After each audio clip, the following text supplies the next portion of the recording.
Muy buenas tardes a todas, a todos, a todos.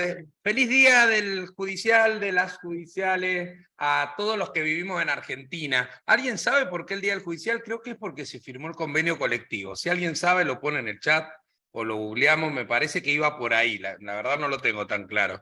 Como nosotros preparamos las clases muchísimo tiempo antes, dijimos, che, nos cayó el día del judicial, pero como somos contrafácticos y nos encanta avanzar contracorriente, bueno.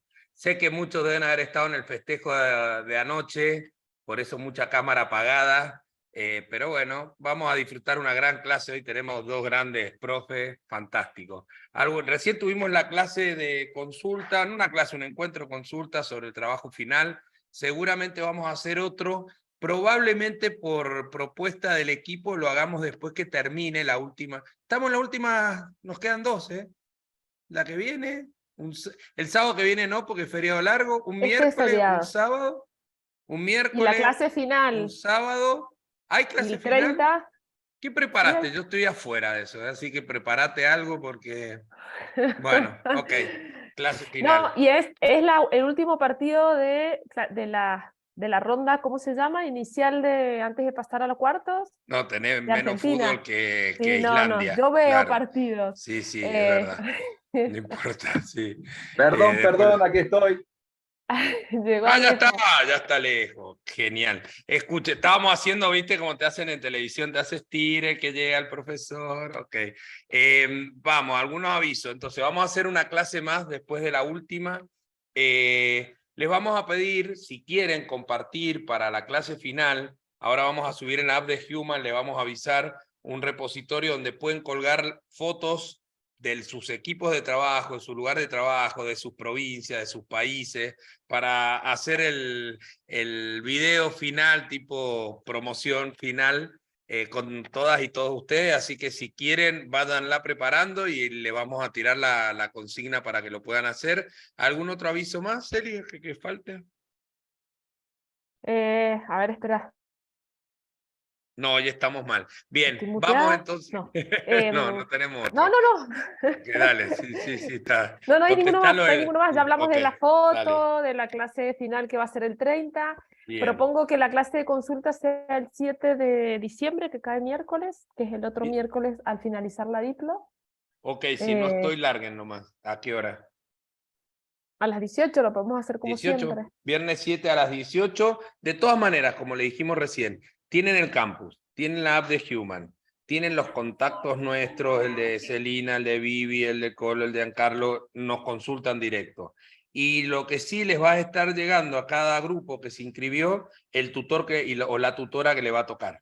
Eso lo vamos a asignar nosotros y recuerden después que una vez hecho el trabajo le vamos a asignar otro trabajo para evaluar. Bien, vamos a la cancha, me encanta. Hoy tenemos dos grandes temas, dos grandes profes, dos grandes amigos. Arrancamos con Demetrio Alejandro Chamatrópulos, que es un gran amigo, es abogado, es magíster en Derecho de Trabajo y Relaciones Laborales de la UNTREF, magíster en Derecho Empresario de la ESADE, doctorando en Derecho de la UBA, profesor de Derecho de la Universidad Nacional de Tucumán, es tucumano, claramente, ya lo van a sentir, director del gran suplemento de innovación y derecho que hemos tenido el honor a veces de participar, de revista La Ley, Thomson y Reuters, profesor de grado y de posgrado en numerosas universidades y director de 3 diplomados, el de Diplomado del Consumidor de la UCEMA, de Derecho e Innovación de la Universidad Nacional de Tucumán, y de Neurociencia y Derecho del Austral, y actualmente es relator estrella de la Corte Suprema de Justicia de Tucumán, así que es compañero de trabajo y de equipo de todas y todos nosotros. Así que bienvenido, gracias Ale, feliz día del judicial, vos sí que sos feliz día del judicial. Los contrafácticos nos juntamos a festejar el día en clase, así que imagínate. Bienvenido y la nave es tuya, así que gracias. Bueno, Mario, muchísimas gracias nuevamente por la invitación, por la generosidad de la invitación, ¿sí? A vos, a Celi, a todo el equipo ahí de la Universidad de Mendoza y de todo el continente, como veo que hay por el número, veo que seguramente si se repite lo mismo que del año anterior, de dar gente de toda Argentina y de distintos países también, ¿no?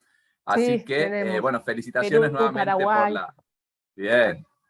Felicitaciones nuevamente por la grandísima convocatoria, por este proyecto, Mario, que estás liderando. ¿Sí? Como ustedes bien saben, Mario es uno de los máximos referentes que tenemos en esta materia, en las vinculaciones de temas de frontera y TEC en Argentina y en el continente. Así que, Mario, un placer y un honor realmente que me recibas en tu casa virtual en este caso. Bien, para meterle un poco, ¿cuánto tiempo tenemos, Eli, para no quitarle tiempo al que sigue más o menos? Una hora. Dame el máximo tiempo posible, es lo único que te pido. Una hora. Bien. Le vamos a tratar de meter todo el rock posible entonces en esta hora, ¿sí? Bueno, escuchen, acá voy compartiendo pantalla y ya les voy a contar un poquito qué es lo que tenemos pensado hacer, ¿sí? A ver, ahí entiendo que ya se debe estar viendo la pantalla normalmente. ¿Se ve bien, no es cierto? Sí. Ahí ya se ve ahí está. presentación, sí. Bien. Entonces, a partir de esto, yo tenía pensado pasar un par de videitos, pero no lo voy a hacer porque le voy a quitar tiempo, 10, 15 minutos al que sigue y prefiero que no. No obstante, se los voy a dejar en el PowerPoint y le voy a spoilear de algún modo el contenido de los videitos estos, ¿sí? Esta clase está muy vinculada, va a tener un eje muy fuerte y muy poco abordado en el mundo del derecho en general e incluso en las neurociencias, una disciplina relativamente naciente que es el mundo de las ciencias del sueño y de la cronobiología, que básicamente se refiere al impacto que tiene, ¿sí?, el descanso, el adecuado descanso y el sueño, ¿sí?, en nuestro comportamiento, en nuestras conductas y en nuestras decisiones, ¿sí? A mí, del punto de vista anecdótico, lo que me quita el sueño, valga la redundancia, ¿sí?, es todo aquello que le pega directa o indirectamente al comportamiento, ¿no? Y ahí tenemos, por supuesto, una pata muy grande de la tecnología, ¿sí?, el mundo de las ciencias del comportamiento y las neurociencias, y esta rama incipiente de la cronobiología, que es una subrama de la biología que bordea y tiene un carácter fronterizo con las neurociencias, que también es muy importante porque vamos a empezar a ver que, por ejemplo, no es lo mismo a nivel decisional un cerebro cansado, ¿sí?, que uno descansado. No es lo mismo dormir en determinado momento del día que dormir en otro. Y personas que, como Mario, como yo, que somos ciertamente hiperactivos y que creemos a veces que tenemos la varita mágica de decir, bueno, le quito horitas del sueño y en vez de dormir 8 horas, duermo 6 porque le gano 2, etc. Bueno, yo soy el principal, uno de los principales, era uno de los principales defensores de estas ideas hasta que la realidad científica me pasó por encima y me empezó a tirar paper por la cabeza diciéndome lo que estás haciendo no es sustentable, que a mí eso no me preocupaba tanto por el hecho de que digo, bueno, de última, me moriré más joven, pero sí me impactó mucho más cuando me dijeron que las posibilidades de mala praxis en lo que yo haga, ¿sí?, están muy vinculadas a las horas de descanso, a cómo uno descanse y a los programas de bienestar en los cuales uno esté involucrado, ¿no? Entonces ahí sí se me movió el amperímetro. En mi caso, al igual que muchos de ustedes, estoy en el servicio de justicia y por lo tanto somos servidores públicos, y una cosa es mandarse una macana en el propio estudio jurídico de uno, en el boliche de uno, y otra cosa, ¿sí?, es en el ámbito de la administración pública, ¿no?, cuando uno está representando de algún modo, ¿sí?, una función estatal. Entonces, de lo que vamos a hablar es un poco de eso, pero también, ¿sí?, me voy a permitir la licencia de establecer algunas vinculaciones directas e indirectas, ya no solamente con el tema sueños, sino con distintos temas que seguramente ustedes han visto a lo largo de este posgrado, que está culminando por lo que estaba escuchando ya a fines de noviembre, principios de diciembre, con algunos hilos conductores que creo que les van a ser útiles y que creo que les van a ayudar a conectar distintos puntos que suelen a veces estar no del todo conexos, ¿no? Y para eso precisamente aposté a una herramienta que está vinculada a puntos inconexos, ¿sí? La estructura de esta clase va a estar fundamentalmente basada en una serie de títulos, ¿sí?, títulos de libros, ¿sí?, que uno dirá, ¿qué tiene que ver cada uno con cada uno? Y mi responsabilidad va a ser de algún modo irles vinculando una cosa con la otra, ¿sí?, desde el punto de vista de la visión jurídica, ¿no? O sea, van a tener, casi le diría de manera aleatoria, 15, 20 etapas de libros, ¿sí?, fundamentalmente de divulgación científica y algunos otros papers o cosas un poquito más sofisticadas. Muchos de ellos traducidos en español, otros no, pero la gran mayoría sí, intenté que sea así y fácilmente conseguibles, ¿sí? Entonces vamos a tratar de ir reflexionando qué disparadores nos llevan para el derecho a partir de ese punto y volviendo cada tanto con este tema que por supuesto del sueño, que está muy poco abordado y en el derecho prácticamente no, sí le vamos a dar una bolilla especial, ¿sí? ¿Por qué? Porque esto que decimos ¿Qué tiene que ver una cosa con la otra? Me voy a adelantar hacia un estudio. Paso ahora el PowerPoint muy rápidamente. Ahí le voy pasando rápido para que vayan viendo la cantidad de libros que tenemos para ver. Y quiero llegar acá simplemente. El cerebro humano necesita construir y encontrarle sentido a todo, ¿sí? En ese link de YouTube, ¿sí?, hay un experimento célebre de 1943 de Haider y Simmel, ¿sí?, que de algún modo pone sobre la mesa que lo que hoy denominamos storytelling, ¿sí?, el poder de la narrativa, es algo que se conoce hace mucho, ¿sí?, y no solamente depende de que haya alguien que sepa contar bien algo, sino lo más importante es que el receptor de un mensaje eventualmente aleatorio, ¿sí?, ata por sí mismo los cabos. Entonces acá les voy a spoilear, es un video de 1 minuto y medio, pero no lo voy a pasar, lo van a pasar ustedes después en sus casas, ahí está el link, ¿sí?, que básicamente, ¿qué es lo que les muestra? Les va a mostrar, es tecnología del año 43, por supuesto, una pantalla imantada en blanco y negro con figuras geométricas, triangulitos y circulitos, ¿sí?, 3 concretamente, que se mueven aleatoriamente durante 1 minuto y medio.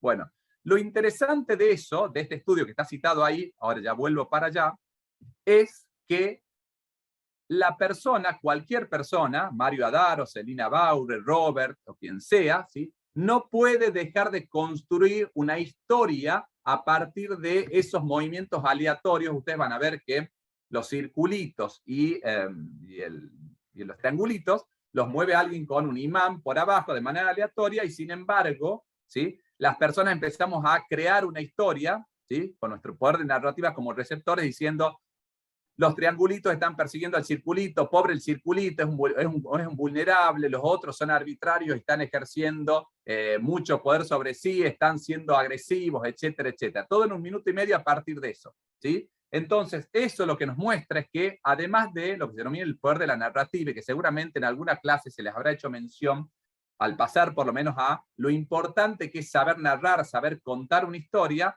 el cerebro humano, ¿sí?, como receptor también, aun cuando una historia esté incompleta o mal narrada, ata automáticamente los cabos para crear sentido allí donde no lo hay, ¿sí? Entonces, eso es recontra importante para que, por ejemplo, si nosotros estamos trabajando, y ahora le hacemos una primera bajada práctica, cuando hablamos de presupuestos de la responsabilidad en materia de daños o accidente de trabajo, que también podría ser un supuesto de daños, y buscamos relaciones de causalidad, muchas veces nuestra cabeza está pensada para, ¿sí?, buscar causalidades donde quizás solamente hay inferencias o correlaciones, ¿sí? ¿Por qué? Porque necesitamos construir una historia que le dé sentido a algo. Entonces, por ejemplo, cuando decimos cuál fue la causa del daño, muchas veces nos pasamos de rosca cognitivamente e inventamos, ¿sí?, no de mala fe, sino de buena fe, que la causa de tal daño fue la actividad de Viviana Zúñiga cuando hizo tal cosa, o de Juan Pablo Domici cuando hizo tal cosa, ¿sí? Sin embargo, ahí tenemos que tener presente que nuestro cerebro es muy propenso a exacerbar causalidades y, por lo tanto, a que los presupuestos de la responsabilidad muchas veces esté inventado, ¿sí? No por mala fe, sino por una inconsistencia cognitiva propia de nosotros como personas. ¿Bien? Entonces, todas estas falencias, ¿sí?, están mencionadas simplemente, esto también, el objetivo tácito de esta presentación es también que puedan echar mano a cierta bibliografía que quizá a veces no es accesible o no está curada, en el sentido de que le podemos acercar algo que les pueda ser útil para ustedes, para ejercer en este ámbito de cabeza abierta, en el cual no solamente consumimos derechos, sino bibliografía que no tiene que ver con el derecho, pero que influye poderosamente en las soluciones jurídicas que llevemos adelante nosotros, ¿sí? Así que quédense tranquilos, el PowerPoint con las tapas de los libros, después se los paso a Mario, a Celina, ¿sí?, para que se los disponibilicen, así que no se desesperen por copiar los datos eventualmente al respecto. ¿Bien? Genial, dale. Después los colgamos en el campus, no te preocupes. Espectacular. Y luego lo otro, que bueno, ya calculo que yo aún siendo informal, soy menos informal que Mario, en el sentido de que es mucho más desacartonado que yo. Entonces, por supuesto, desde ya en un posgrado que él, no aspiro a otra cosa que sea que me interrumpan cuantas veces quieran, ¿sí?, sin pedirme permiso, porque calculo que la lógica de este posgrado es que seamos lo más flexible posible, y esta pantalla que afecta la inmediación de algún modo, trate de pulverizarse y hagamos de cuenta que esto sea lo más presencial posible dentro de lo que nos permite esta experiencia virtual. Dale, o sea, que sea lo más hacemos así, inmersivo posible. levantan la mano y habilitamos. Perfecto. Genial. Ahí eventualmente, Celi, si se me pasa de largo a mí alguna mano levantada, te pido ayuda a vos, a Mario, a cualquiera del equipo, para que no dejen Dale, ninguna estoy pregunta atenta sin yo, responder. así vos te concentrás en tu charla, dale. Dale, genial, muchísimas gracias. Y no tengas ningún obstáculo en Vergüenza. decirme, che, te estás perdiendo tal pregunta, ¿sí? Ok, dale, gracias. Bien. Hasta ahora creo que no hay ninguna, ¿no? No. Bien. Seguimos entonces.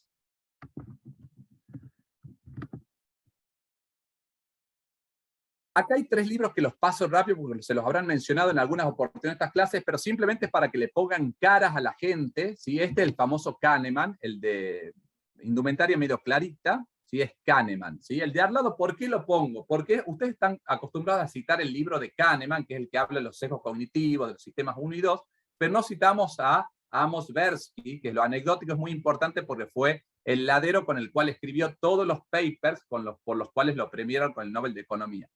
¿Qué es lo que pasó? Que Tversky murió en el año 96, ¿sí? Y según las reglas de la Academia Sueca, ¿sí? El Nobel de Economía no se le puede dar a un muerto y por lo tanto Tversky no lo ganó porque falleció 6 años antes que premien a Kahneman. Y por las características de lo que sucedió después, ese libro que ustedes ven ahí está firmado solo por Kahneman, pero un acto de justicia sería decir Kahneman-Tversky o viceversa, ¿sí? En este libro, más los 2 que siguen, Nudge, un pequeño empujón, de Thaler y Sunstein, y este muy reciente, Ruido, que tiene particular incidencia en el tema sueño, como ya vamos a ver, está escrito por Sunstein, por Kahneman y por Olivier Sibony, ¿sí? Que es un economista, el francés, un jurista, Sunstein, Kahneman, un psicólogo, ¿sí?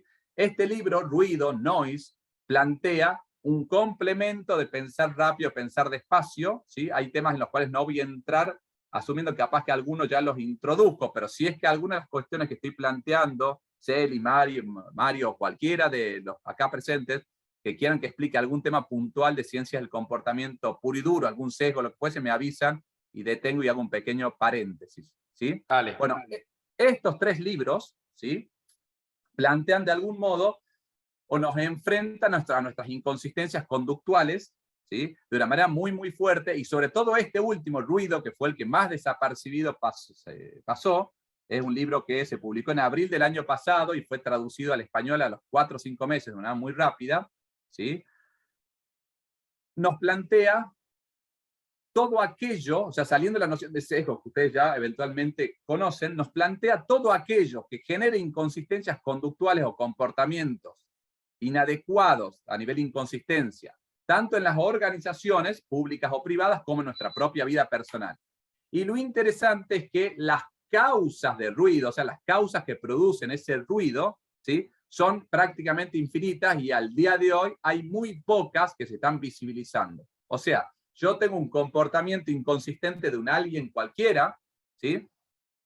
Que dice, estoy actuando racionalmente, pero el comportamiento es inconsistente. Puede deberse a sesgos cognitivos, ¿sí?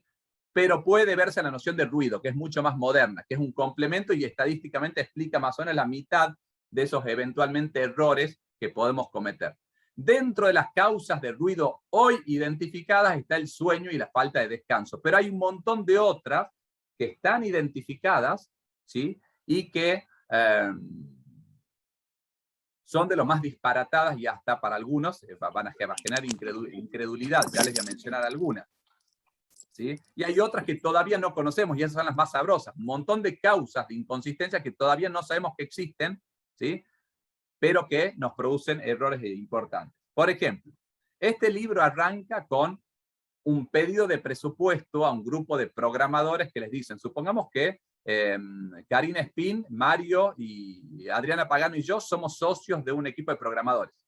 Y viene una organización X, no sé, viene Eduardo Gargiulo, y nos dicen, chicos, cotícenme cuánto laburaría, cuánto, ahí levanta la mano Eduardo, grande Eduardo. Cotícenme cuántas horas de laburo lleva a desarrollar este bot, ¿sí? Y nosotros somos tipos de muy buena fe, ¿sí? Muy profesionales en lo que hacemos, muy técnicos y con alto sentido de la ética, y le pasamos 88 horas de laburo, ¿sí? A un valor hora de tanto, pesos o dólares. Luego pasaron 3, 4 semanas o meses y Eduardo se le fue el tema y volvió, dijo, che, retomemos ese tema, ¿cuánto era que me habían presupuestado? Hagamos de cuenta que nosotros antes presupuestamos en un memo formal con detalle, no fue una respuesta por WhatsApp, sino que fue un acto masticado, ¿no? Y nos pide de nuevo la misma tarea, ¿sí? Supongamos que, y en el experimento que se hizo, en este caso, no se le mostraba al grupo formado por Adriana, por Karina, por Mario, por mí, qué cantidad de horas habíamos pasado antes, ¿sí? Y supongamos que antes pasamos por el mismo laburo 88 horas y ahora pasamos 67, ¿sí? Bueno, esto que es una picardía muy habitual en el mundo de los abogados cuando se le hace a propósito, ¿sí? Inflar, valorar, sobrevalorar o subvalorar horas de facturación, también es un motivo de error frecuente aún cuando actamos de buena fe, ¿sí? O sea, en ese estudio lo que muestra es que hubo una causal de ruido no identificable, ¿sí? En la cual no estaba explicada por la picardía comercial, ni mucho menos, estábamos hablando de gente que era muy seria para trabajar, pero sin embargo en un caso había cotizado 88 horas y en la otra 67. Y Eduardo puede decir, che, ¿por qué hay 21 horas de diferencia de laburo en un laburo que es exactamente igual? ¿Me estás tratando de pasar por arriba? No.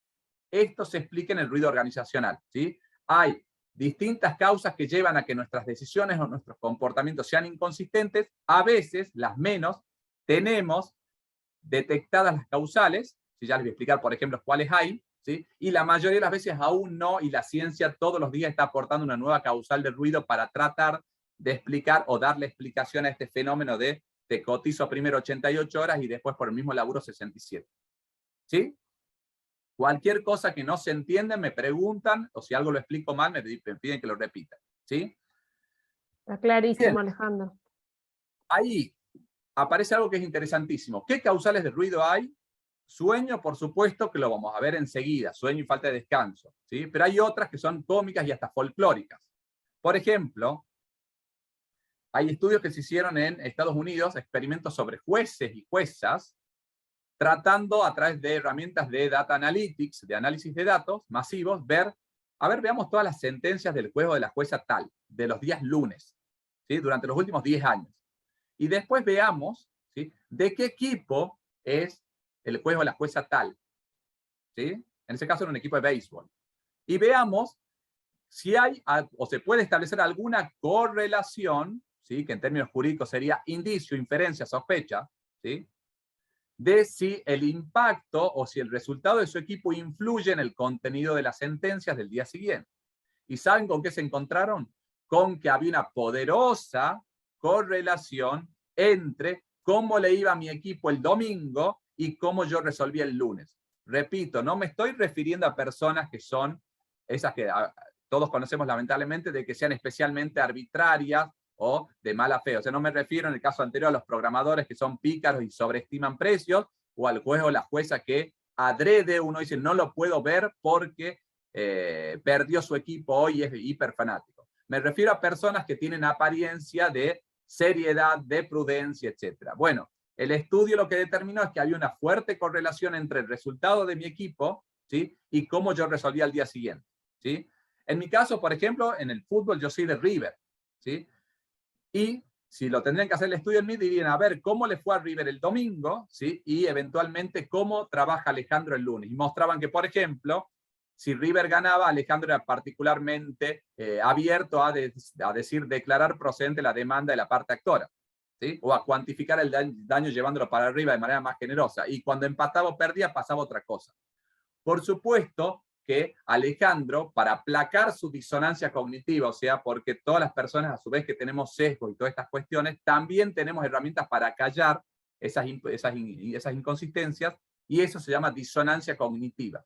Las personas tratamos de racionalizar nuestras decisiones impulsivas o irracionales. Entonces, Alejandro, en ese caso, no va a decir, como le fue mal al River de Gallardo, ¿sí? Te rechazo la demanda. Sino Alejandro va a decir, en las consideraciones, este tribunal tiene dicho desde tiempos inmemoriales, es doctrina pacífica, la sola lectura del expediente lleva a valorar la prueba de tal modo, o sea, va a haber argumentos racionales que van a superar, y esto es interesante para el derecho, van a superar sin problema un test de aparente arbitrariedad o no, pero sin embargo, si ustedes la rascan por atrás con una tecnología, va a decir, che, la sentencia, si la analizo individualmente considerada, ¿sí?, no es arbitraria para nada, pero cuando yo la analizo entre un grupo de sentencias, y acá es la importancia de las herramientas de análisis masivo de datos, qué casualidad que cuando River gana, empata o pierde, sucede tal cosa, ¿sí? Entonces, muy posiblemente tengamos que crear una nueva categoría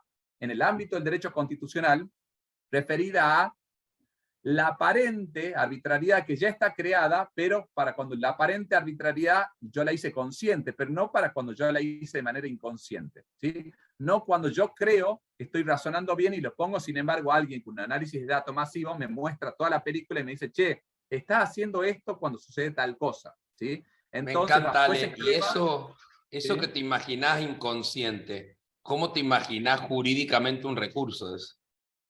Bueno, ahí eso es importantísimo, ¿Cómo muy bueno porque... argumentar, digamos? Sí, exactamente. Buenísima pregunta, Mario. Porque la idea, un posgrado tiene que ser una herramienta de laburo. Cada vez que ustedes vayan viendo que yo voy a un lado teórico, quédense tranquilos que al minuto y medio, como mucho 2, vamos a estar yendo nuevamente a la práctica. Hagamos de cuenta que Mario, ¿sí?, perdió su equipo ayer y yo ya vengo detectando, le vengo pasando un bot, ¿sí?, a las sentencias de Mario y veo que la sentencia de que es juez de corte, cuando le pasa tal cosa a su equipo, Mario va para tal lado, ¿sí? Entonces, desde ese punto de vista, yo puedo decir, che, y por supuesto que las sentencias de Mario están muy bien fundamentadas de lo aparente, de lo que es la doctrina de la argumentación clásica, tiene doctrina, jurisprudencia, cita de precedentes, no se comió ningún agravio, etcétera, etcétera. Sin embargo, yo detecto eso. Y eventualmente yo podría plantear, las ciencias del comportamiento, que incluye a las neurociencias, a la cronobiología también, pero a otras herramientas auxiliares más, muestra lo inconsistentes que somos, tanto a nivel consciente como no consciente. Básicamente, es decir, no estás errando de mala fe, sino te estoy acusando de un dolo, de una culpa grave, de una negligencia, como juez en ese caso. ¿Bien? Sin embargo, tu argumentación lo que intentó hacer es acallar lo que en neurociencia se llama disonancia cognitiva. Estás fundamentando en apariencia sin darte cuenta. ¿Por qué? Porque adjunto, ¿sí?, mi herramienta de análisis de datos, que acá te la acompaño, los resultados, y la puedes verificar cuando quieras, muestra esta correlación, ¿sí? Entonces, sobre ese punto de vista, ¿sí?, eventualmente uno ya tiene un juez incómodo que empieza a pensarse sobre sí mismo y a señalar, che, es cierto que cuando mi equipo, en mi caso River, está ganando, casi siempre le estoy dando la razón a la parte actora, ¿sí? Pero el reviso la sentencia como acto individual y digo, no, pero a primera vista está bien fundada, pero ya me empieza a generar ruido que esa correlación esté tan marcada, ¿sí? Entonces ahí tenemos un escenario para, fundamentando, fíjense qué interesante, no con los libros de recurso extraordinario federal que citen la doctrina de la arbitrariedad que ustedes ya conocen, sino con libros y obras de fuera del derecho, de disciplinas que no tienen que ver con el derecho, pero sí le pegan fuerte a la conducta y al comportamiento, va a estar el holding, de algún modo, la parte central de mi argumentación en un recurso, o sea, mostrando cómo una decisión en apariencia racional, metódica y que cubre todos los agravios, en realidad es una cáscara vacía, que si yo le paso un escáner de estas características, la dejo al desnudo en cuanto a su inconsistencia, ¿sí? ¿Y por qué fue posible esto? Porque antes, si yo lo quería hacer, tenía que agarrar sentencia por sentencia y no terminaba más. Cambios hoy con una herramienta de análisis masivo, yo podría establecer determinados parámetros, agarrar la sentencia los lunes y ver, por ejemplo, el resultado. Acepta o rechaza demanda. ¿Bien? Entonces ahí tenemos una nueva forma, una nueva herramienta eventualmente para trabajar y para preguntarnos y repensarnos como operadores jurídicos, judiciales en mi caso, cómo actuamos. Segundo caso de ruido. Algunos de ustedes lo van a empezar a ver, y esto es importante, todo lo que estoy señalando tiene estudios y prácticas basadas en evidencia previa, ¿sí? No hay ninguna intuición, son todos estudios se maneja mucho en el mundo anglosajón con prácticas basadas en evidencia empírica, ¿no? O sea, conceptos genuinos de ciencia. En materia bursátil, por ejemplo, se llegó a establecer también que había una fuerte correlación entre cómo estaba el clima, si el día estaba soleado, si era un día de llovizna, y el ánimo de los inversores. Básicamente, cuando el ánimo de los inversores, cuando el día estaba medio llovizna, que te pinchaba para abajo, los inversores tomaban ganancias y se volvían menos arriesgados. Me refiero a inversores profesionales, ¿sí?, en Wall Street. Contrariamente, cuando el día estaba soleado, ¿sí?, se ponían más optimistas y más arriesgados. Ustedes van a decir, ¿qué tiene que ver con la racionalidad? Todo. Porque a nosotros si nos preguntan, che, vos sabés que cuando el día está soleado tenés más predisposición al optimismo, a la toma de riesgo, y que cuando está medio lluvioso te pones más escéptico, más tomador de ganancias, más conservador. Bueno, nuevamente es un impacto irracional. Estas causales de ruido se van creando o se van descubriendo con cada estudio, porque se le ocurre a alguien tiene una intuición, una hipótesis, y dice, che, veamos cómo si el clima influye en la toma de decisiones de determinadas personas, y salen estudios como este que señalan esa característica. Quizá el estudio más relevante en este tipo de materias, para el mundo del derecho, el que más impacto nos ha producido, es el caso de los jueces israelíes con hambre y con sueño. ¿Sí? Hay un estudio que se hizo con jueces y juezas de mucho prestigio y mucha trayectoria, me estoy refiriendo a jueces con más de 20 años de antigüedad en su rol, que tenían que pronunciarse sobre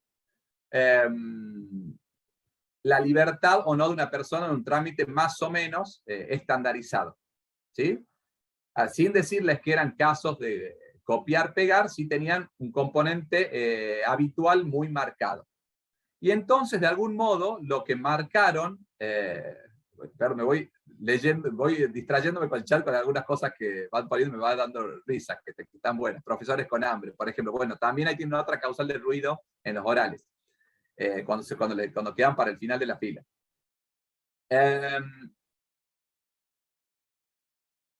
En ese caso, en un grupo de los jueces se les decía, y fíjense esto cómo impacta en nuestra cultura y cómo concebimos el fenómeno de lo jurídico y también el de la justicia. ¿Sí? Esto es particularmente interesante, por ejemplo, hoy que es un día, en el caso de Tucumán, hoy por ejemplo fue asueto en la justicia, no sé si será así en todas las provincias de Argentina, por lo menos, que hoy es el día del funcionario, del empleo judicial, no sé muy bien cuál de los dos. En el primer caso, se mostraba que el juez o la jueza, cuando arrancaba, ¿sí? Cuando agarraba viaje, cuando empezaba, ¿sí? Y estaba descansado y bien comido, ¿sí? Era particularmente comprensivo o tenía un índice de concesión de la libertad a los imputados, ¿sí? Bastante alto. ¿Sí? Frenaba, ¿sí? Cada tanto, supongamos que el timing de ese juez o jueza se había levantado, no sé, supónganse, 7 menos 10 de la mañana, el día anterior se había acostado a las 23 horas, había dormido casi 8 horas, 7 horas 50, desayunó tranquilo, no salió apurado, el tráfico no lo complicó, llegó, empezó a tomar audiencias a 8 de la mañana, supónganse, ¿sí? Metió audiencias, con cada uno de los imputados, a las 10 de la mañana, cuando estaba medio que veía que se desconcentraba, pedía un receso, salían 15 minutos a tomar aire, se comía una barrita de cereal, una fruta, o lo que hacía algo para distraerse, ¿sí? Llamaba a un familiar, por ejemplo, y seguía. ¿Sí? Al mediodía paraba, almorzaba tranquilo, supongamos de 1 a 2, y a las 14 horas retomaba las audiencias hasta las 16. ¿Sí? Y en el otro grupo estaba gran parte de nosotros que nos podemos ver reflejados de levantarnos a las apuradas, con suerte tomarnos un café o café con leche parado en la mesa sin ni siquiera sentarnos, si desayunamos, ¿sí? Sin cortar ni hacer ningún break a las 10 de la mañana, pasando de largo el almuerzo diciendo voy a almorzar en casa a las 3:30, 4 cuando llego, ¿sí? Porque estoy más tranquilo. Mostraron el rendimiento y el comportamiento de ambos grupos y mostraban que en el primero, por supuesto, el razonamiento y no solamente el índice de otorgamiento de la libertad era mucho más alto que en el segundo grupo, en el grupo que estaba cansado y con hambre, naturalmente. Al punto tal que en el caso de los jueces cansados y con hambre, cuando ya entraba a instancias medio dramáticas, ¿sí? Supónganse 2:30 de la tarde sin haber probado bocado, ¿sí? El índice de otorgamiento de la libertad era cercano a 0. O sea, entramos casi a un no automático. ¿Sí? Por supuesto que si uno nuevamente vamos a la teoría de la argumentación del caso, de la sentencia y del fallo, no ponía, che, como estoy muerto de hambre o muerto de cansancio, te deniego la libertad. ¿Sí? Si no empezamos de nuevo con acallar o a buscar más racionalidad aparente, diciendo, la doctrina dice, la jurisprudencia dice, valida mi posición tal cosa, etc. Con lo cual, a primera vista, en apariencia, la sentencia era inatacable. Pero venía Mario y me decía, che, el grupo de los que están con hambre y con sueño están clavando a todo el mundo y el grupo de los que están más descansados están teniendo otro comportamiento y los casos son casi iguales. ¿Sí? Esto es particularmente relevante cuando tenemos tribunales que funcionan por salas, que operan o trabajan en el mismo tema ¿sí? Con criterios diferentes, o juzgados, que uno dice, ojalá me toque el juzgado 7 o el juzgado 5, porque va en tal criterio, ¿sí? No eran criterios masticados que yo digo, le otorgo la libertad porque tengo una toma de posición respecto al punitivismo o al derecho penal de autor, etcétera, etcétera. No había razón, sí. Dos cosas, mira, pues me hiciste siempre, me hace repensar cosas. Una es si los tribunales colegiados neutralizan los ruidos, pues pueden tener distintos tipos de características, y a su vez, los tribunales colegiados refuerzan sesgos si tienen afinidad o poca afinidad entre sí los integrantes. Sí, la respuesta, las dos preguntas son muy buenas, los dos comentarios, mejor dicho, porque tienen respuesta implícita afirmativa. Cuando vamos a las causales de ruido, adelantándome a los capítulos finales de este libro, básicamente los tres autores proponen cómo intentamos solucionar esto, aplacar el ruido, y plantean dos soluciones. Algoritmos detectores de correlaciones llamativas, por ejemplo, esto de, no sé, te pueden cruzar el clima con tus decisiones, el resultado de fútbol con tus decisiones, y ahí decir, ojo Mario, que se te prendió el semáforo amarillo, revisa qué estás haciendo. O sea, tecnología que ayude a mitigar el ruido. Y la otra, alternativa más casera que también se menciona, establecimiento de protocolos, ¿sí?, de control. Kahneman tiene una muy buena frase que dice, hagamos de cuenta que las organizaciones son fábricas de decisiones o fábricas de comportamiento, entonces le pongamos testeos de calidad, como cuando uno fabrica golosinas. Entonces ahí tenemos los protocolos en los cuales personas sucesivamente se van controlando unas a otras. Supongamos que mi decisión la controla Mario, a la de Mario Celina, la de Celina Enrique Molina.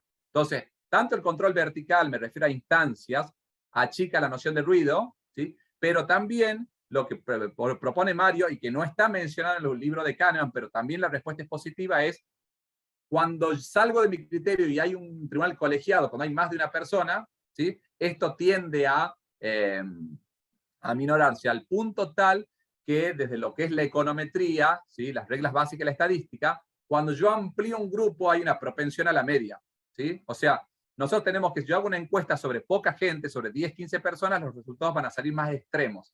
Si yo hago la misma encuesta sobre 1.500 personas, la tendencia va a ser ir hacia el centro, que en términos jurídicos sería ir hacia la prudencia o eventualmente ir hacia mitigar la causa del ruido, ¿no? Eso, por un lado, indiscutiblemente, Mario. Y la otra, me acabo de olvidar, dame el pie de nuevo, ¿te acordás cuál era el comentario? No, es si en colegiados también Sí. refuerza sesgo cuando hay enfrentamientos o afinidades entre los que son parte del colegiado, digamos.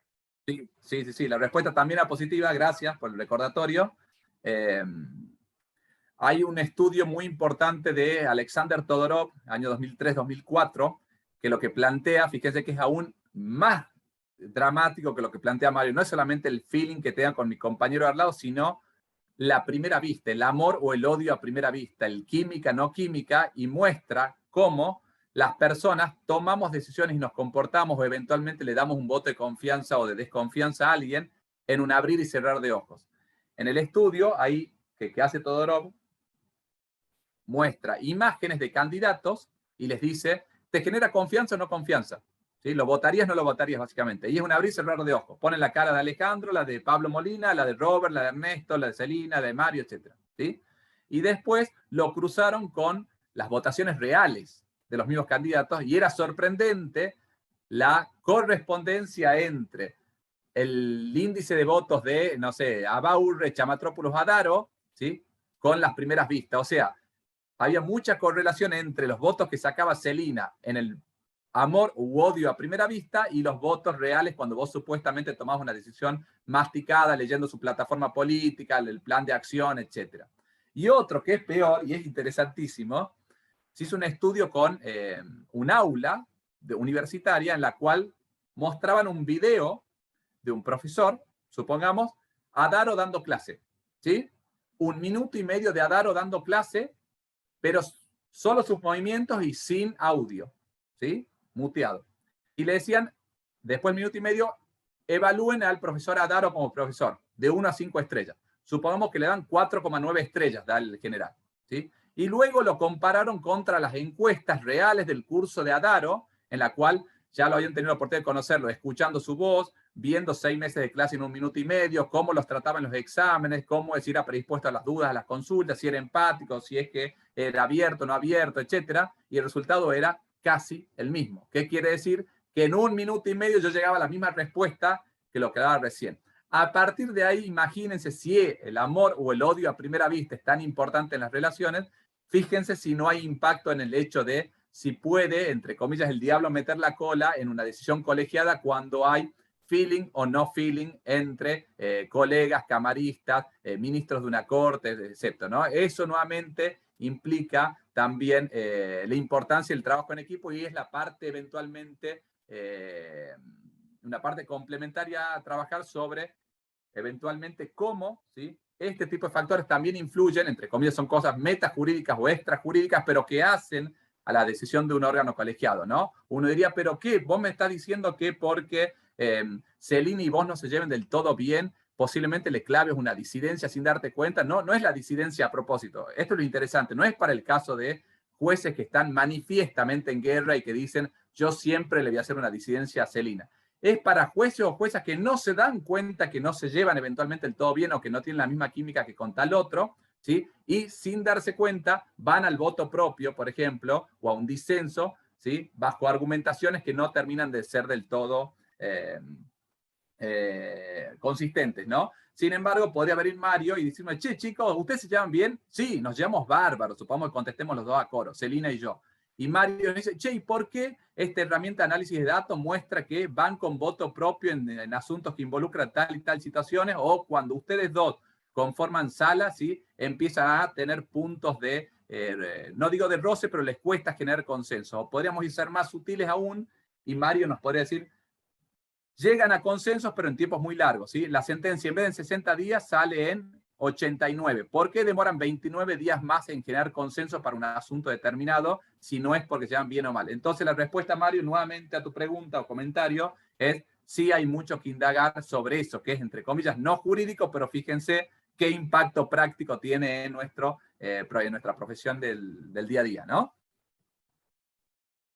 ¿Alguna otra pregunta, duda antes de seguir?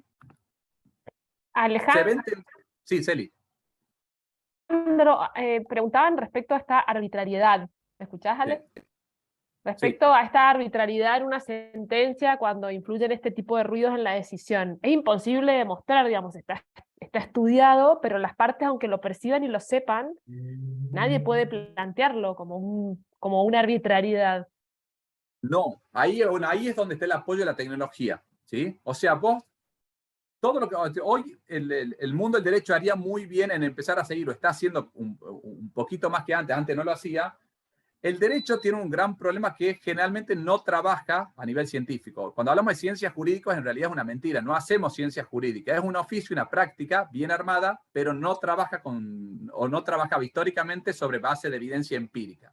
Esto, con el impacto de la tecnología y esta apertura hacia otras disciplinas, empieza a cambiar y muchas de las decisiones que se empiezan a tomar en un tribunal, ¿sí?, tanto a nivel gestión como a nivel jurisdiccional, empieza a basarse en datos, ¿no? Entonces yo digo, ¿por qué hago esto? Porque los datos me dicen que conviene ir para ahí. O sea, yo tengo prácticas basadas en evidencia. Entonces, antes de que yo tenga estas herramientas disponibles y que sean baratas, ¿sí?, yo podría decir, sospecho que Chamatrópulos cuando River gana o pierde hace tal cosa, ¿sí? O si quisieran ser folclóricos, podrían decir, cuando yo les llevo unas medialunas a los chicos del juzgado a media mañana me atienden con especial amabilidad, por decirles una cosa, ¿no? Son intuiciones, ¿sí? Sin embargo, vos hoy, Celi, podrías decir, a ver, agarremos con datos duros tus decisiones, los comportamientos y momentos del día o variables que quieras agarrar y después me la traes y me la pones sobre la mesa. Y me decís, tu decisión en apariencia, ¿sí?, no parece arbitraria. Sin embargo, yo estoy notando esto, esto y esto. Y un juez o una jueza tiene el deber de fundamentación, con lo cual si yo le doy esa argumentación, ¿sí?, hay una inferencia, ¿sí?, no es una causalidad segura, pero sí una correlación fuerte, un indicio que me lleva de algún modo a que me incline en la cancha y yo tenga que salir a dar una explicación adicional de por qué no influyó eventualmente el resultado de River en lo que yo estoy haciendo, ¿sí? Una suerte de debida diligencia reforzada en la argumentación para ese caso, o eventualmente una ¿sí?, argumentación haciéndome cargo, entre comillas, de ese agravio no convencional, ¿no? Entonces, desde ese punto de vista, sí hay más herramientas a partir de la asistencia de la tecnología para hacer este tipo de planteos que suenan heterodoxos, ¿no? ¿Alguna otra pregunta? Y dice que, bueno, Daniela justo entró esta pregunta, dice, ¿cuál sería la solución en estos casos? Bien.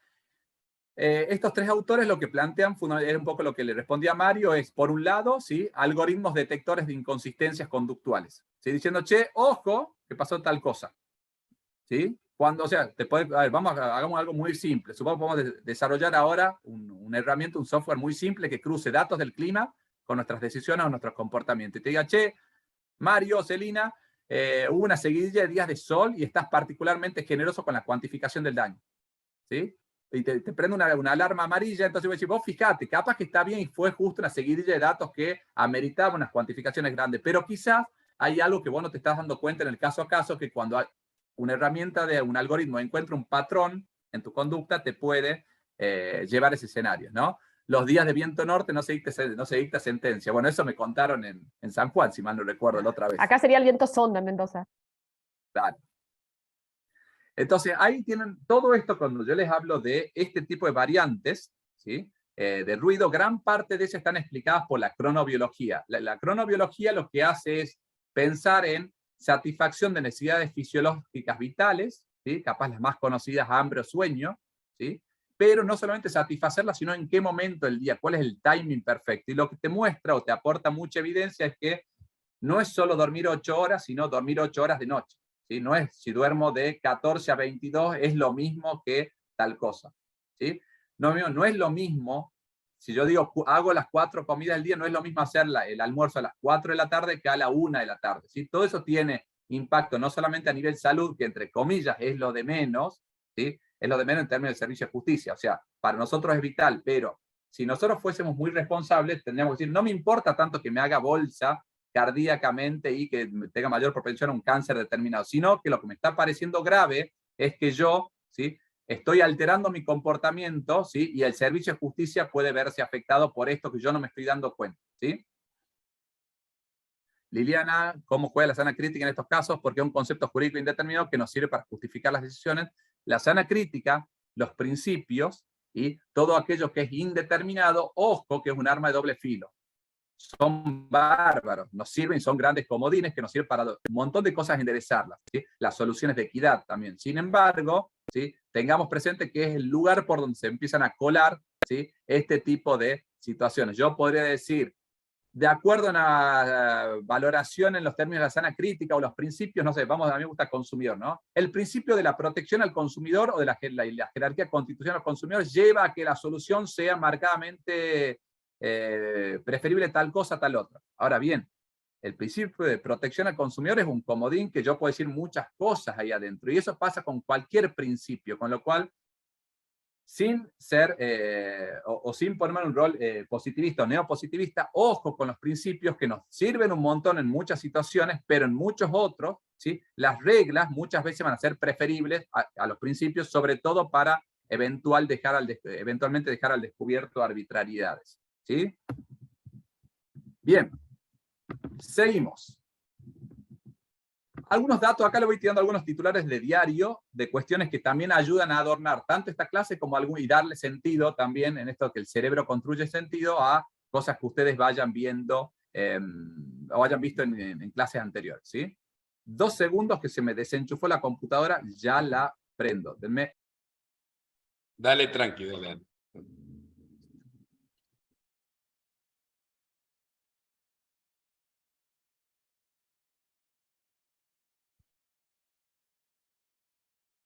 Eli, de paso, decime... ahí está. Estamos. Ahí va. Bien. Entonces, ¿por qué esto va a seguir funcionando cada vez más? ¿Y por qué uno cree, pero qué difícil tener un algoritmo detector de todo esto? ¿Sí? Y tenemos autores como los mencionados acá, Agrawal, Gans y Goldfarb, que nos dicen esto va a ser cada vez más asequible. ¿Por qué es tan atractiva la inteligencia artificial y las soluciones de los algoritmos? Porque son baratas, o en perspectiva son baratas, se van a ir abaratando cada vez más hasta hacerse incluso gratuitas en muchos casos, ¿sí? Y son altamente eficaces para cumplir su tarea. Entonces, estas herramientas que ustedes piensan en detectores de ruido, ¿sí? Va a llegar un momento que van a ser gratis, como es, entre comillas, gratis, el WhatsApp, más allá del debate referido a los datos personales, o las redes sociales, ¿sí? Tenemos herramientas muy sofisticadas que nos brindan muchas soluciones y que eventualmente van a ser gratis. Entonces, en este libro hablan de la simpleza de la economía del mundo digital, pensando en que, en términos económicos, estos tres autores son economistas, esto va a seguir yendo así porque tengo algo que hace algo muy bien y muy barato, y cada vez más barato, ¿sí? Ahora bien, que yo tenga todo esto sobre la marcha no quiere decir, ¿sí?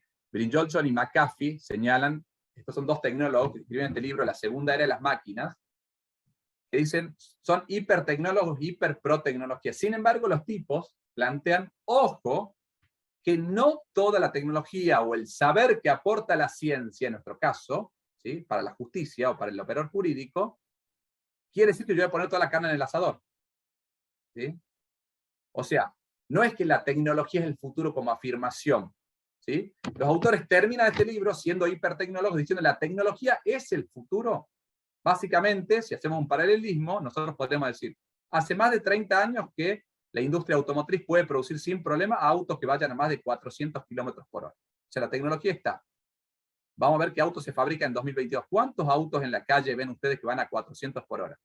¿Sí? Y no es una cuestión de si yo puedo acelerar o no, sino no me lo fabrican con una velocidad que llegue a esos alcances, ¿sí? ¿Por qué? Porque se valoran otro tipo de circunstancias y variables, ¿sí? Que me señalan, no voy a poner toda la carne en el asador, no toda disponibilidad tecnológica yo la vuelco necesariamente en la vida práctica.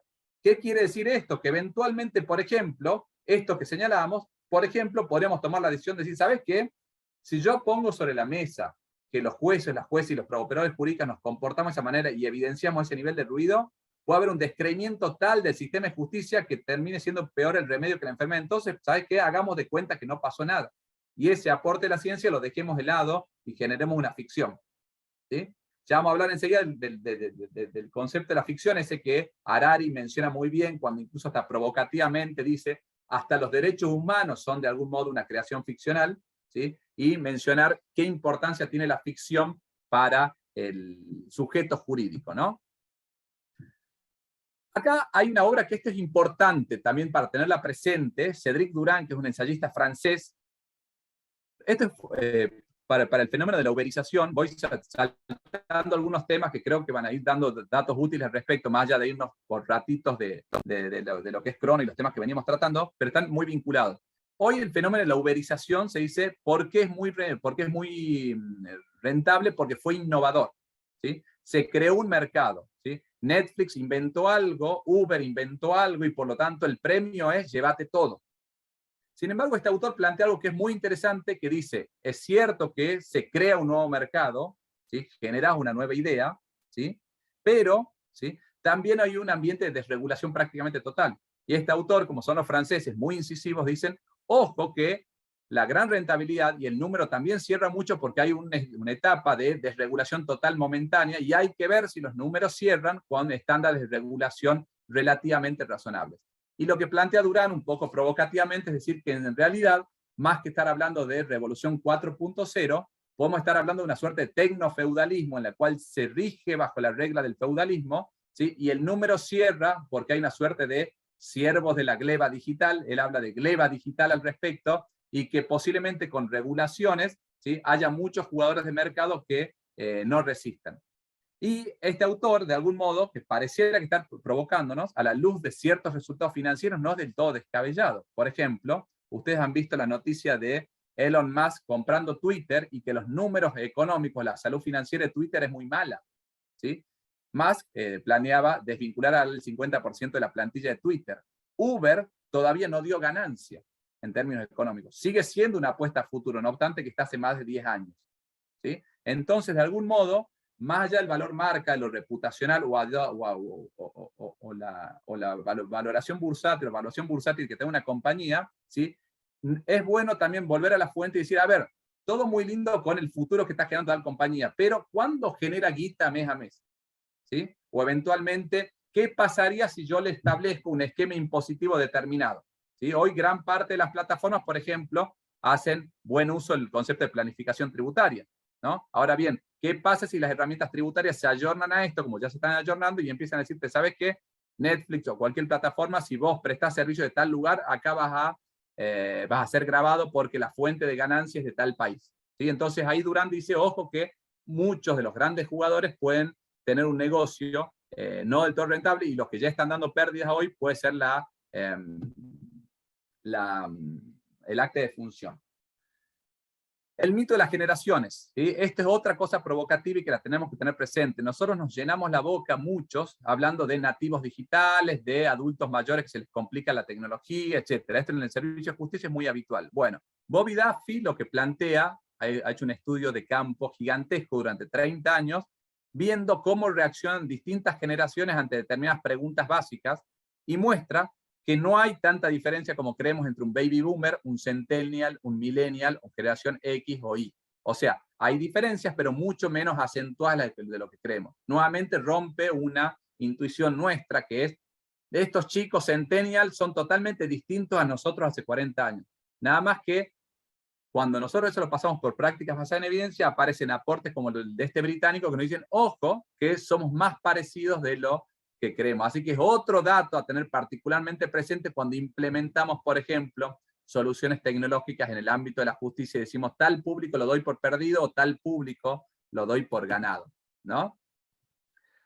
Zuboff, este es un libro técnico, simplemente se los menciono para que mostrarles que todo lo que es datos personales, o lo que llama ella la era del capitalismo de vigilancia, es un bodoque así de 950 páginas, le diría el mejor libro de divulgación que hay sobre protección de datos y cómo de algún modo estamos un poco desnudos ante la observación constante de nuestros comportamientos o nuestros perfiles digitales, ¿no? Este libro, de algún modo, así como el de Kahneman era la Biblia de la ciencia del comportamiento, el libro más conocido a nivel mundial en materia de ciencias del sueño, ¿sí? Analizando una de las variables de la cronobiología en este caso, es el de Matthew Walker, Why We Sleep, ¿por qué dormimos?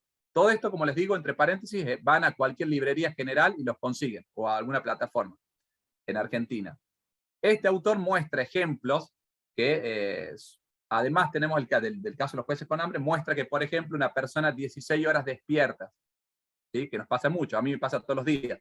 Arranco a las 5:30, ¿sí? Y estoy hasta las 10:30, 11 de la noche despierto. A las 11 de la noche, cuando pasaron 16 horas y media, mi nivel cognitivo es muy parecido al de una persona en estado de ebriedad. ¿Cuál es la diferencia? Que si yo estuviese con un par de vinos mendocinos o sanjuaninos, ¿sí? Me autolimitaría y diría, ¿sabes qué? No me pongo a hacer la sentencia, el recurso o el escrito bajo este estado. Cuando yo estoy con sueño, ¿sí? No percibo tal situación, me sigo sintiendo fuerte, y hay infinidad de casos en los cuales nosotros, ¿sí? Escribimos la sentencia, hacemos el borrador, redactamos el contrato, asesoramos al respecto, ¿sí? A las 10:30 de la noche, después de tener 16 horas encima de estar despiertos. Cognitivamente lo sepamos, estamos allí de la mala praxis, ¿sí? Desde conducción de vehículos, esto se hace mucho con los controles a choferes en el ámbito laboral, Mario se lo debe tener muy presente, el que viene también del derecho laboral originariamente.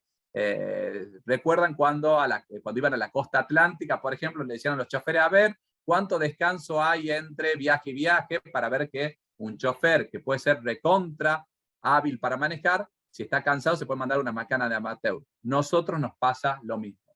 ¿Qué pasa también con un cerebro cansado? ¿Sí? Los frenos inhibitorios se bajan, ¿sí? Todo aquello que nos inhibe, que lo que nos inhibe es bueno porque de algún modo nos ayuda a vivir socialmente.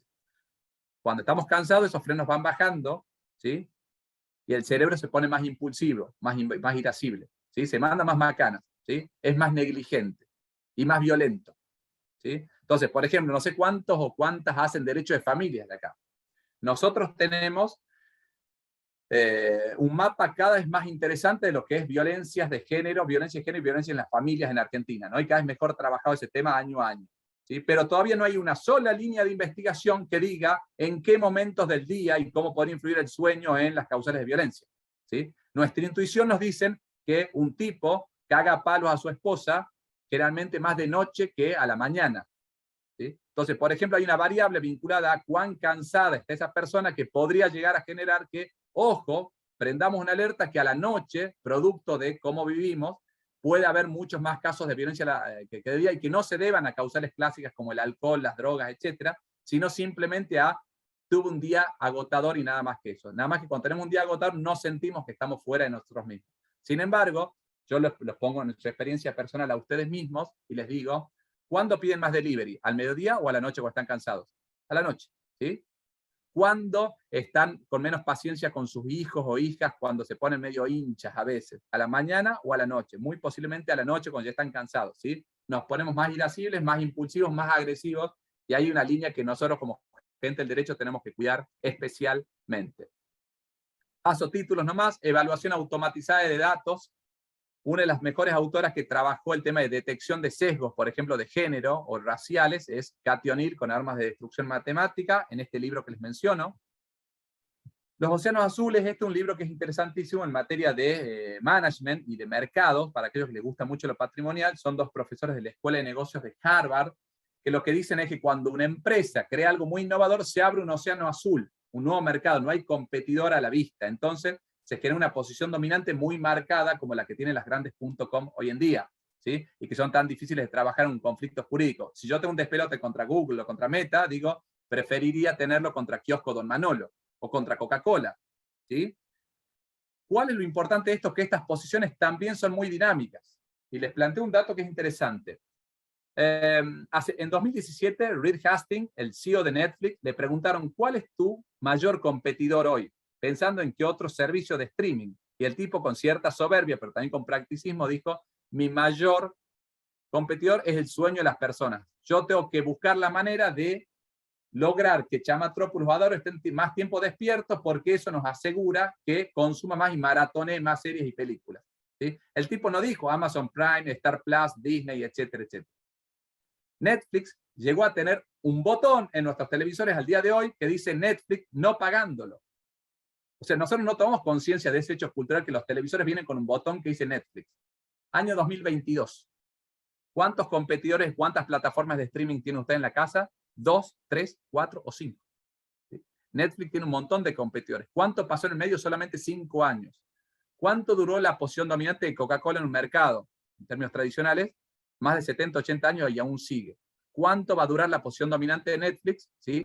Y ya estamos hablando de capaz que menos de 10 años. O sea, ante un avance inicial muy grande, se le abre un océano azul, pero de golpe aparecen otros competidores que todo blockbuster tiene su Netflix adentro, de algún modo. Entonces es importante saber que, no obstante que son hiper recontra grandes gigantes.com, también tienen su caballo de Troya adentro y a veces los tiempos de perdurabilidad de ese negocio son mucho más cortos, ¿sí?, que los que existen en otra industria más tradicional. Byung-Chul Han y Eric Sadin escriben para aquellos que les gustan las posiciones críticas sobre la tecnología y nos dicen esto es malo para la humanidad, etcétera. Ahí tienen para hacerse una panzada con No cosas, El aroma del tiempo, La sociedad del cansancio, La silicolonización del mundo, escrito por Sadin. Son ensayos más filosóficos que otra cosa, ¿sí? Esto lo voy a pasar.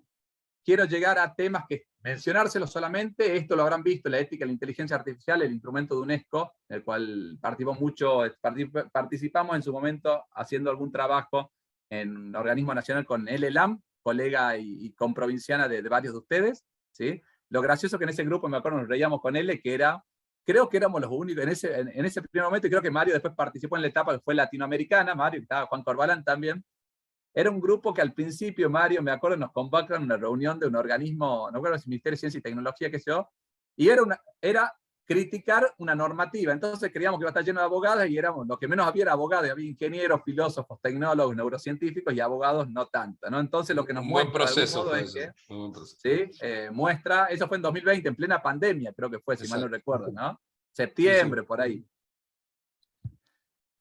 Neuroderechos, sí, esto simplemente hay una iniciativa de Rafael Juste, el profesor de la Universidad de Columbia, español, pero está hace 30 años allá, hablando de derechos humanos 4.0 del siglo XXI, por ejemplo, el derecho a que no me lean la mente, derecho a, si tengo derecho a doparme cognitivamente o no, si yo tengo derecho a incorporarme memoria o no, así como pasa en el deporte. Simplemente son títulos que les voy tirando a modo de impacto para que vean cómo se va abriendo este escenario del cual Ale, sí. Estuvo a punto de ser constitucionalizado ese derecho en Chile, ¿no? Por muchas visitas de Juste en los congresos del futuro, lo toman legisladores y ya lo tuvieron regulado y bueno, en la etapa final se cayó la constitución entera, pero estuvo a punto de ser regulado, primer país en el mundo de regularlo. Exactamente, y no solo eso, y lo interesante del dato es que si bien la Constitución se cayó, hay un proyecto de ley que está avanzando en el Parlamento para transformarlo en norma más específica, con lo cual puede ser que Chile se transforme en pionero y lo tienen ahí cerquita de Mendoza, como es un caso para seguir de cerca. Y Juste, por supuesto, es quien lidera este movimiento, que hay un montón de cosas para trabajar que no vienen al margen, pero hay todavía un campo muy rico allí.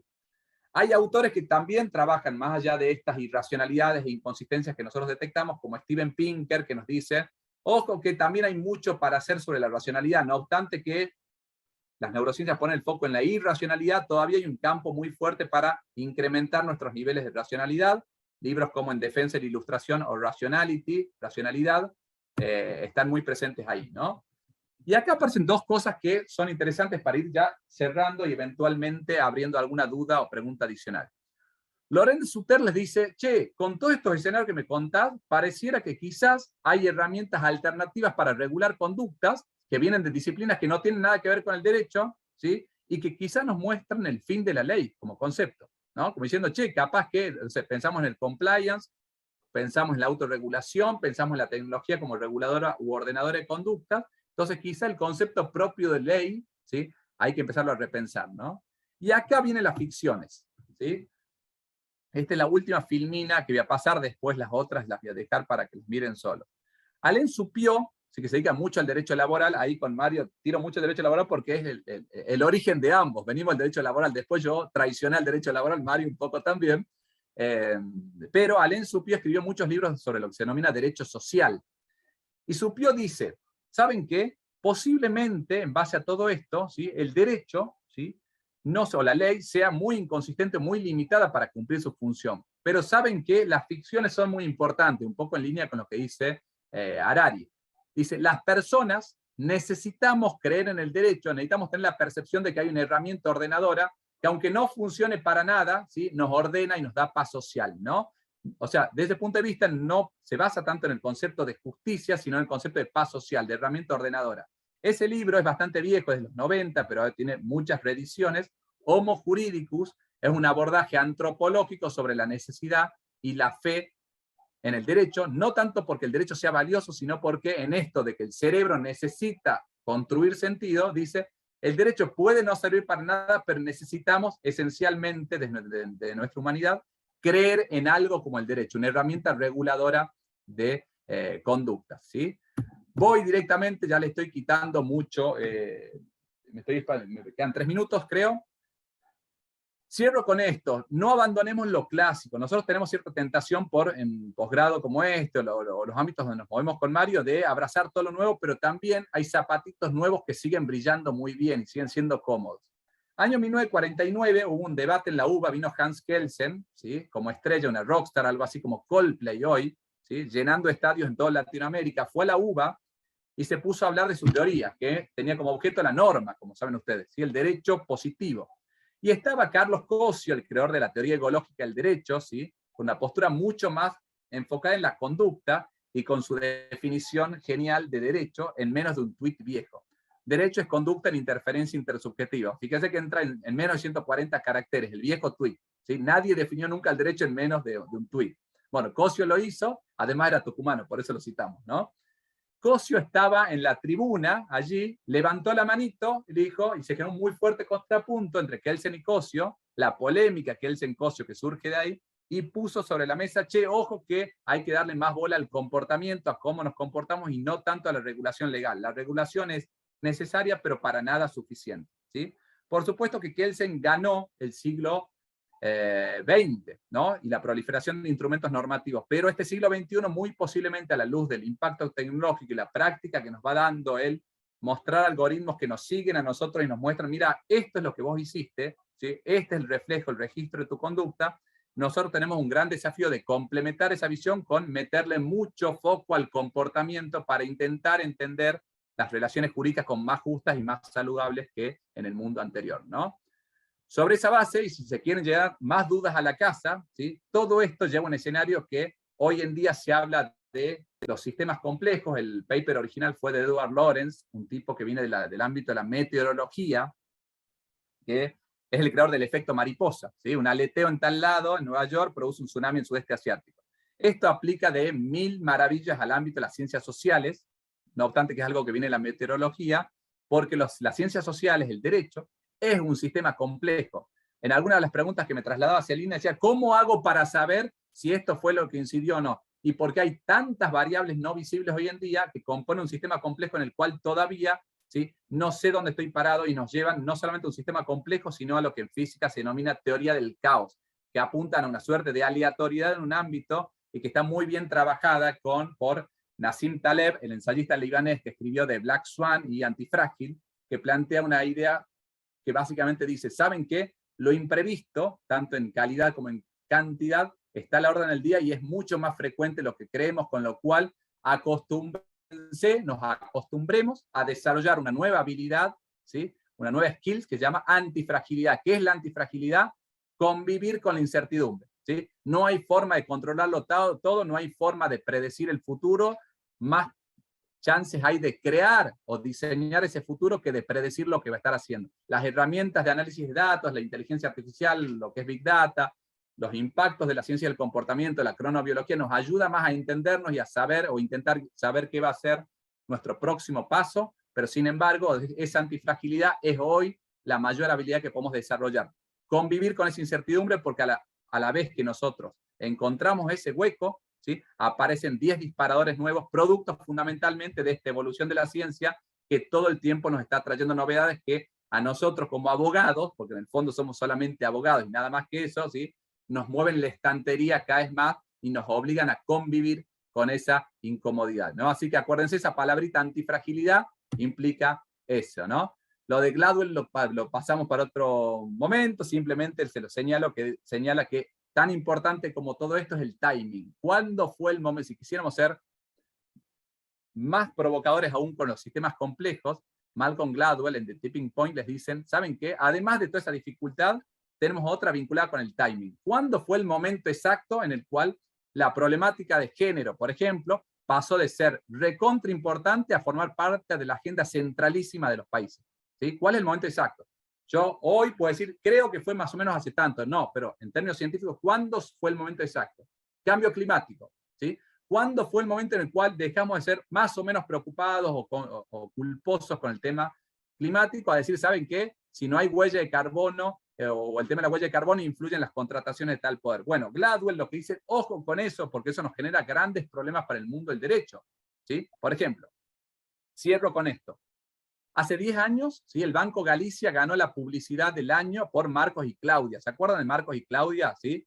Marcos, un buen hombre de negocio en términos societarios. Claudia, una negligente gastadora compulsiva que le generaba problemas a Marcos. La publicidad, del punto de vista de storytelling, estuvo muy bien armado, muy buenos actores y actrices. Ganó el premio a la publicidad del año, hace 10 años aproximadamente. Hoy, si esa publicidad se intentara publicar, obviamente se dirían, esto no se puede, esto es impublicable, ¿sí?, porque esto reproduce estereotipos de género terribles. Sin embargo, ¿sí?, la pregunta sería, hace 10 años al tipo este lo premiamos, a ese tipo lo ascendían al mejor creativo de Argentina, y de hecho lo premiaron. Hoy lo despedirían del laburo. ¿Esto cambió? Sí, es muy fácil advertir que cambió, pero lo difícil es, como dice Gladwell, decir, ¿cuándo cambió? ¿Cuándo fue el momento en el cual el tipo pasó de ser, ¿sí?, el mejor creativo de Argentina a decir, tu laburo ya no sirve más? Bueno, ahí tenemos otro desafío nosotros como personas de derecho, porque nosotros trabajamos mirando el pasado, ¿sí? Analizamos el pasado, nos cae un caso, es una historia del pasado que a veces no cumple con los parámetros de la Corte Interamericana en materia de plazo razonable y nos caen casos que tienen 15 años de duración. Bueno, seamos particularmente conscientes de que ahí puede torcerse la historia o la manera de valorar una conducta cuando es un hecho del 2006 y lo miramos con ojo del 2021, 22 o viceversa, ¿no? Fíjense que nosotros cuando les habrá pasado, ¿se acuerdan cuando nosotros éramos chicos en la facultad y de golpe veíamos una excentricidad del derecho romano y decíamos, che, ¿cómo estos giles, los romanos, ponían la balanza para tal cosa? ¿No se dan cuenta que era más simple hacer tal cosa? Bueno, ¿o por qué Vélez decía tal cosa? Bueno, con los ojos del presente es muy fácil juzgar el pasado. El problema es juzgar en tiempo real y ahí está la dificultad. uno de los grandes problemas del sesgo de visión en retrospectiva es analizar o evaluar el pasado con información del presente. Nos estamos haciendo trampa a nosotros mismos, como a nosotros nos va a pasar que por lo que hagamos hoy y por la información que tengamos hoy, nos van a evaluar en el futuro con información del futuro. Entonces, tengamos presente que gran parte de nuestras conductas de hoy, que pueden eventualmente ser tolerables, ¿sí? En 10 años pueden ser terribles. Por ejemplo, en materia de cambio climático, tirar un papel al piso, quizá en 10 años, termine siendo un delito penal, ¿sí? Y sin embargo, hoy es algo reprochable, pero no delictivo, ¿sí? Bueno, con todas estas novedades, ¿la agenda puede mantenerse inalterable o hay que reasignar prioridades? Creo que la respuesta está spoileada desde el inicio, ¿no? Ahí está mi email, mis datos, Twitter, Instagram, por lo que me quieran contactar, y bueno, les agradezco, sé que me extendí 5, 10 minutitos más, y encima fui notoriamente irresponsable y llegué 5 minutos tarde a la clase, así que les pido perdón por eso, y agradecerles especialmente la invitación. Ale, Muchas querido, gracias. mil gracias, la verdad que, bueno, primero, últimas clases, se están llevando material para leer en el verano a lo loco. Le vamos a subir después el PowerPoint de Sí, la Ale, el serie PowerPoint. reiterada de libros que dan ganas de leer. Te hago la última pregunta y ya vamos, tenemos a Pablito ya en línea, que es, ¿qué te imaginas los 2 o 3 desafíos más importantes que tenemos para adelante como ecosistema, organización judicial, y para qué nos tenemos que preparar en base a esos desafíos? Bien, el primero, que es para mí el menos visible, es cómo vamos a conjugar lo que es responsabilidad ambiental y social con lo que es desarrollo de la tecnología. O sea, lo que hoy es una punta de iceberg, que es la tecnología blockchain, de lo que menos se habla en blockchain es del impacto eléctrico que tiene blockchain. Hoy todavía no tenemos desarrollada infraestructura para sostener, ¿sí?, el eventual crecimiento desmedido de blockchain, ¿no? Entonces, ¿hasta qué punto vamos a poder sostener eso? Y eso es interesante porque nosotros las novedades de hardware en general nos aburren. Siempre son más seductoras, más románticas cuando alguien crea un software, ¿no? Sin embargo, alguien puede decir, ¿sabes qué? Capaz que tendríamos que invertir mucho más en energías renovables o en esquemas de distribución eléctrica mucho más efectivos, y eso va a permitir sostener toda la parte que luce mucho más, ¿no? Es como de algún modo el preparar el detrás de escena y los fierros para que las estrellas se puedan lucir, ¿no? Eso por un lado. El segundo gran tema es uno que me acuerdo que se dio una discusión muy fuerte en aquel ámbito por lo de UNESCO, cuando estamos en ese organismo, el acceso a Internet. Nosotros estamos haciendo de cuenta que todos tenemos acceso a Internet. Sin embargo, hay un 30 o 30 y pico % de la población que no tiene acceso, ¿sí?, por términos sociales, económicos, pero también de infraestructura. Por ejemplo, les doy un dato de color para que vean cuán importante es esto. Yo la semana pasada recién pude poner fibra óptica en mi casa. Es cierto que yo vivo en una zona suburbana, porque creo los problemas solos de irme a vivir a un lugar medio alejadito de San Miguel, pero hasta la semana pasada yo tenía internet por aire. Tenía 5 megas. ¿Sí? Esa era mi conexión. Yo puedo pagar una fibra óptica, sí, pero no había servicio de fibra óptica hasta la semana pasada. O sea, a lo social le sumemos la parte de infraestructura, entonces ahí tenemos otro tema que nosotros estamos presuponiendo, por ejemplo, en materia de metaverso, ¿sí?, que todo el mundo va a tener una conexión maravillosa. Sin embargo, la conexión maravillosa todavía no existe y dista mucho. Nuevamente, un tema de infraestructura, ¿sí? Y el tercer tema, naturalmente, es, nuevamente, yo creo que hay un desafío muy relevante en armonizar lo viejo que viene funcionando muy bien, ¿sí?, a nivel cultural incluso y técnico, con las novedades, ¿no? Yo veo todavía, y esto es algo que con Mario lo hemos conversado muchas veces, cómo hacer para armonizar. Hay un principio que en materia de derecho del consumidor se usa mucho, el principio de armonización. ¿Cómo hacemos para armonizar todo este vendaval de novedades con algunos clásicos que los remasterizamos y siguen sonando bastante bien, ¿no? Porque muchas veces el tecnólogo dice, abrazo lo nuevo y me olvido lo viejo, y el conserva va a decir, con lo viejo me arreglo pero un poco quizá el desafío es encontrar ese punto medio de abrazar la tecnología sin olvidarse de nuestro pasado, ¿no? Tremendo. A mí me hubiera hecho esa pregunta, me tomó 3 minutos, arrancó como que ya la tiene clarísima. La tenía Ale, preparada. sí, tremendo. Me la pasó por un papelito impresionante, virtual, por impresionante. privado. Ya sos parte de esta comunidad y de esta red que armamos, de la Diplo que vos tenés allá, del suplemento que dirigís y de todos los espacios que venís liderando, así que muchísimas gracias por estar con nosotros. A cámara abierta, y mira, te hemos preparado como hincha de River, tenemos aplausos así como a a gallinero abierto, a ver cómo sería eso, che. No, son unos fenómenos, les agradezco muchísimo la generosidad en la invitación y pensar en mí siempre para acompañarlos. Y ahora bien, porque obviamente no quiero quedar como el malo, que les tiré muchos libros.